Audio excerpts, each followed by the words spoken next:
สักการบังคมทูลองค์เหนือหน้าบุญทวงถ้วยราชกราบลงแทบตรงเบื้องบาทพระมหาจักรพรรดิรัตนสุโขทัยเป็นประธานในอุโบสถได้บันดาลโชคชัยท่านได้คุ้มครองเนื้อทองรุ่งร้องเรืองที่เปล่งประกายบารมีทั่วที่ทิศสาเกิดก้องจีเลือชา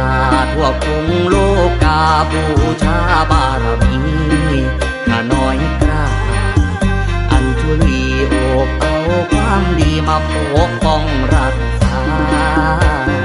น้อมต่อเท้ามหาพรหมชินปัญจรามหาฤทธีประสิทธิชัยปราบปวงไพรีผู้เป็นมิ่งสี